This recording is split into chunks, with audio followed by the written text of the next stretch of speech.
hoje estou aqui para fazer para vocês uma casinha para gato. Então já vai deixando...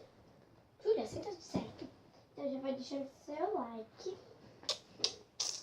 like e se inscrever no canal se você ainda não for inscrito. E bora lá pro vídeo. Produção, solta a vinheta.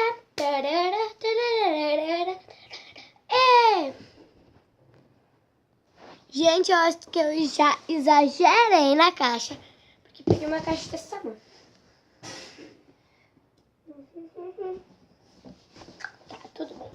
Vamos tirar eles, vamos jogar eles, vamos botar eles pra lá. Aqui deu. Ó, uma caixa assim. Tá, gente, eu sei que eu exagerei, mas deixa, né? Bom, então, eu vou... Ó, é muito simples de fazer. Até que eu acho que vai ser rápido. Você pega assim, olha, bota assim. E faz assim. Ó, isso é só o começo, tá, gente? Faz assim. Pode ser uma caixa assim, porque meu gato, ele gosta de coisas bem largas. Vou botar aqui, ó, uma portinha. Ó, daqui ele vai entrar. Você vai estender isso aqui pro lado. Sabe essa... Deixa eu ver aqui. Sabe isso aqui, ó? Você vai botar... Então, você vai botar pra cá, ó. E isso aqui, você vai fazer a mesma coisa, ó. Ele tá erguido assim, né? Você bota ele pra cá. E daí depois... Você fecha.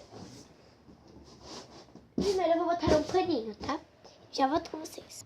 Bom, gente, eu peguei esse travesseirinho aqui de quando eu era bebê. E esse. Então você vai botar aqui, ó. Esse aqui você vai botar aqui. Eu vou dobrar esse, né? Porque ficou muito grande. Vou botar aqui, aqui.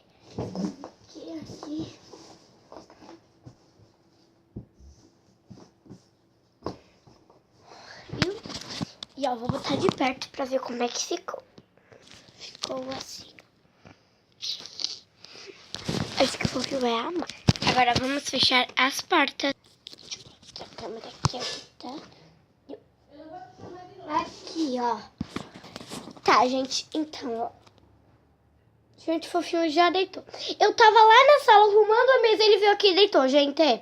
Gente, eu juro, sério. Eu não botei ele aqui. Não tô sorrindo. Tá. Meu amor. Posso explicar? Depois você vem? Não? Gente, não quer sair. Tá, gente, então vamos fechar as porteiras, né? Ó, fechar essa aqui. E essa aqui, ó. E aqui. E gostou? Ai, gente, meu nariz tá tão gelado, ó. Fofinho, diz... Oi, tudo bem? Tudo? Oi? Isso, oi! Oi, capeta. Oi. Oi. Esse é muito lindo. Oi. Olá. Olá. Oi. Oi.